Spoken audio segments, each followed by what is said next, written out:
Avant de continuer, j'aimerais faire un bref aparté sur un concept qui s'appelle la quantification vectorielle et qui est ni plus ni moins une application directe des nuées dynamiques. On a vu plus tôt dans le cours qu'on pouvait faire de la compression sans perte avec ce qu'on appelle le codage de Hoffman.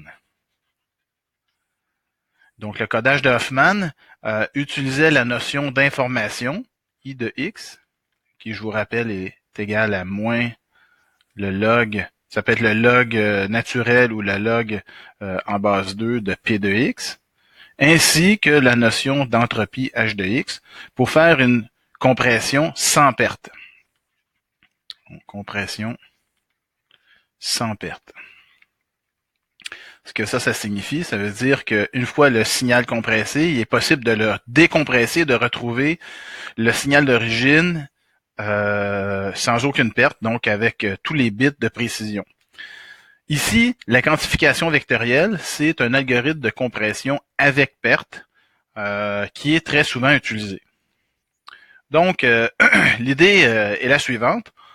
Admettons qu'on a un certain nombre de points. Donc, mettons ici, on a un ensemble D qui contient n points, x1, x2, jusqu'à xn points.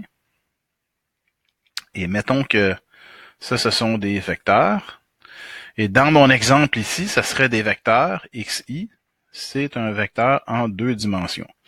Ben, si je voulais transmettre à travers un canal de communication, c'est n observations, ou si vous préférez, là je parle ici des n triangles, ben j'aurais besoin, ou je dis transmettre sur un canal de communication, ça pourrait être aussi sauvegardé sur disque, ça nous prendrait un total de 2, parce qu'il y a 2 réels, fois n, parce qu'on a n éléments au total, variable en virgule flottante, en bon français, des floats. O-A-T. Ça prendrait 2n float. Ceci dit, une chose qu'on peut faire pour arriver avec une compression vraiment extrême, ça serait de lancer l'algorithme des nuées dynamiques sur mon nuage de points. À la fin de l'algorithme, lorsque l'algorithme aura convergé, on aurait trouvé les deux groupes qu'on a ici.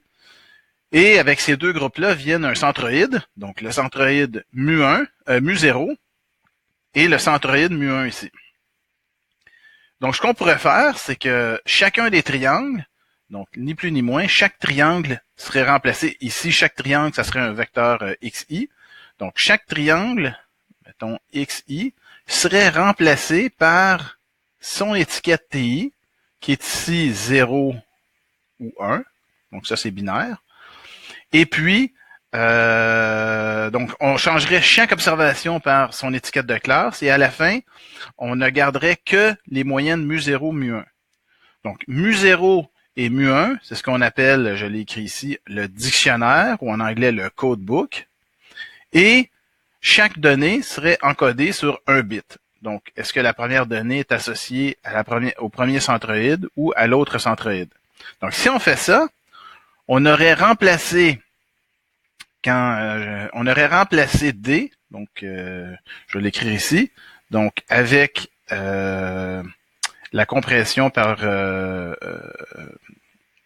les nuées dynamiques, on remplace D ici par quelque chose de différent. Donc D, au lieu d'être la liste de toutes les observations x1 et xn, ça deviendrait T1, T2 jusqu'à Tn, plus un codebook ou un dictionnaire, donc un dictionnaire, qui serait ni plus ni moins mu0 et mu1.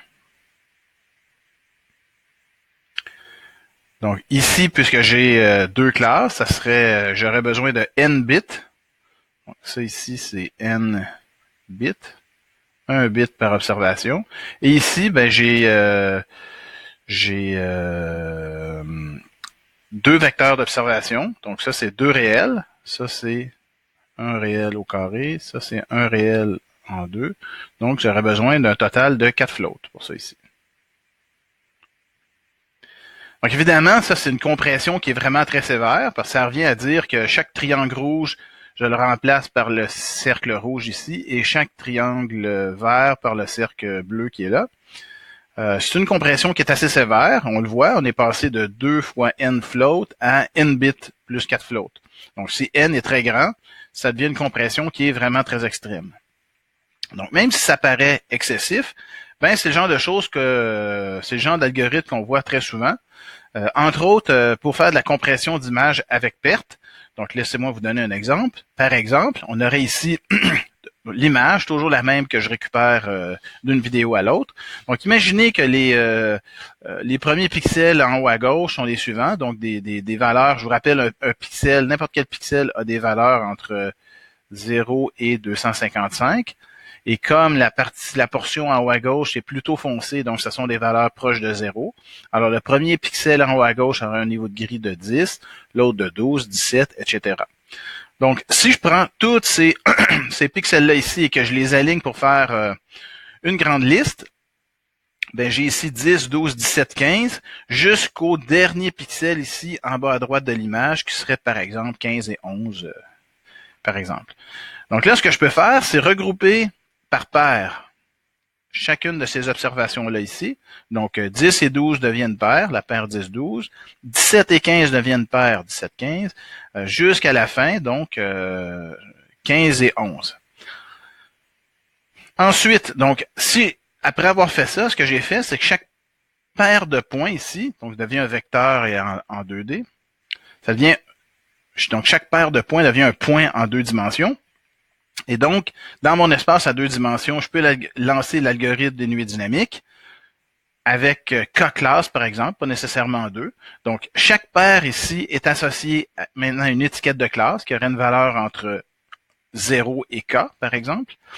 Et puis j'aurais un certain nombre de centroïdes. Combien j'en aurais? Ben, j'aurais K centroïdes. Ici, j'aurais K centroïdes.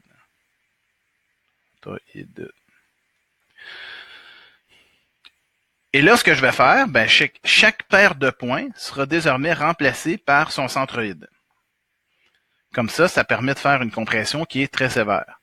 Donc, voici une illustration. Si je prenais 2 pixels, chaque paire de pixels et que je représente en 2D, ça me donne quelque chose comme ça ici. Donc, l'axe ici, ça c'est l'axe, par exemple, d'un premier pixel, mettons X1.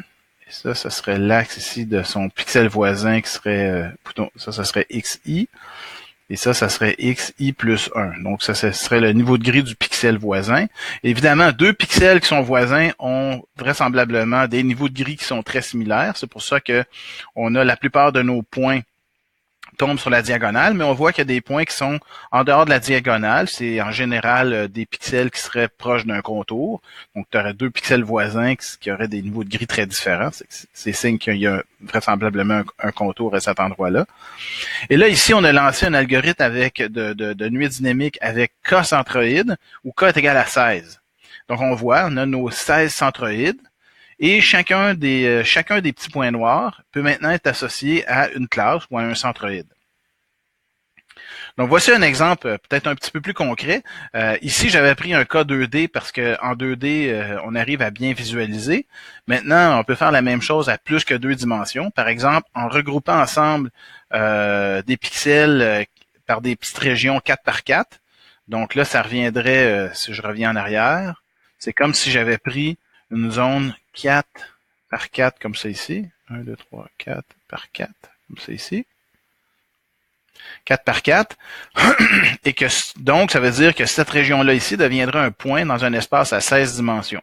Donc, je prendrais toutes les patchs dans mon image qui font 4 par 4. Ça deviendrait littéralement des vecteurs en 16 dimensions. Puis là, je pourrais lancer l'algorithme des nuées dynamiques sur cet espace à 16 dimensions. Retrouver ici mes centroïdes, qui est, je vous le rappelle, le dictionnaire, et les étiquettes de classe associées à chacune des patchs.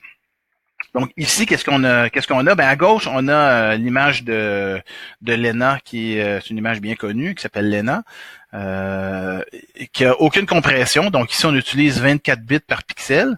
Donc pourquoi 24 bits? Parce que c'est une image RGB et que R, G et B sont associés chacun à 8 bits. Donc 8, 8, 8, ça fait 24 bits par pixel. Ici, qu'est-ce qu'on a fait? On a pris des groupes de 4 par 4 pixels. On a pris 1024 clusters. donc 1024 centroïdes. On a lancé l'algorithme des nuits dynamiques. Et là, chaque région ici, 4 par 4, est remplacée par son centroïde. Et on le voit ici, même si c'est subtil, quand on zoome bien, on voit qu'il y a des zones qui sont pixelisées. On le voit bien ici, il y a des zones pixelisées, ce qui n'est pas le cas dans l'image d'origine. Donc, dans l'image d'origine, on a quelque chose qui est bien lisse, tandis qu'ici, on a des zones pixelisées. Et donc, on voit qu'il y a eu une certaine perte d'information. Mais, étant donné qu'on a pris une valeur de K qui était assez élevée, la perte d'information, on a beaucoup de centroïdes, donc on a une faible perte d'information qui est à peu près pas visible à l'œil nu. Sauf qu'on a eu une compression assez extrême d'un facteur presque 10. On est passé de 24 bits à 2.6 bits. Donc, voici par exemple un exemple de dictionnaire que j'ai calculé moi-même avec K égale à 100 classes pour des groupes de 4 par 4 pixels. Donc, on voit chaque centroïde ici est un groupe de 4 par 4 pixels. Et on en a 100 comme ça ici. Donc, si je veux compresser mon image, je prends un groupe de 4 par 4 pixels dans l'image d'origine, je regarde le centroïde qui lui est associé et je remplace cette patch-là qui fait 4 par 4 par son centroïde. Et en faisant ça, on obtient les résultats de la page précédente. Peut-être un détail à mentionner, c'est que les nuits dynamiques ont un problème assez fondamental. À la page précédente, je précisais 1000 classes. L'autre page ici, je précisais 1024 classes. Quand on a un très grand nombre de classes, l'algorithme des nuits dynamiques a un problème qui est très connu et très documenté, qui est en fait, lors de la convergence de l'algorithme, va avoir un certain nombre de classes qui sont vides. Donc, et ça, c'est un problème. Donc, il y a quelques années, il y a 3 auteurs qui ont fini par donner le nom à la méthode LBG, qui ont proposé une approche qui est une version hiérarchique des nuits dynamiques et qui s'illustre très bien par la petite vidéo qu'on voit ici. Donc, l'algorithme commence avec 2 classes, lance l'algorithme des nuits dynamiques. Quand les 2 classes ont convergé, double le nombre de classes, relance l'algorithme. Quand l'algorithme converge, on va redoubler le nombre de classes comme ça encore une fois. On relance l'algorithme et progressivement comme ça, on continue jusqu'à ce que l'algorithme converge au bon nombre de classes. Donc encore une fois, quand ça va converger, on va rediviser en 2 chacune des classes et on relance l'algorithme encore une fois. L'algorithme LBG a été très fréquemment démontré comme étant capable de converger vers un résultat qui est beaucoup plus stable que si j'avais commencé ici. Là, on est rendu à, je crois, 32 centroïdes. Si on avait commencé avec 32 centroïdes pris au hasard, probablement que certains des centroïdes auraient été perdus à gauche et à droite et auraient été associés à des classes vides, ce qui n'est pas le cas ici. Donc, l'algorithme LBG se résume comme suit. Donc, au début, on regroupe les pixels on fait des patchs de n par n pixels. On commence avec un centroïde. On trouve le centroïde en plein milieu. C'est ce qu'on avait ici. Là. Au tout début, on a un centroïde qu'on va mettre en plein milieu. Et là, on va itérer jusqu'à ce qu'on ait atteint le bon nombre de classes. Donc, qu'est-ce qu'on fait? On part des centroïdes qu'on a et on double le nombre de centroïdes en les dupliquant. Donc, c'est ce que je fais ici. On génère K nouveaux centroïdes placés à côté des K centroïdes existants. Donc, je viens de doubler le nombre de centroïdes. Et là, je lance l'algorithme des nuits dynamiques pour remettre à jour mes centroïdes. Et je recommence comme ça ici un certain nombre de fois jusqu'à ce que j'ai atteint le bon nombre de classes, le nombre de classes souhaitées.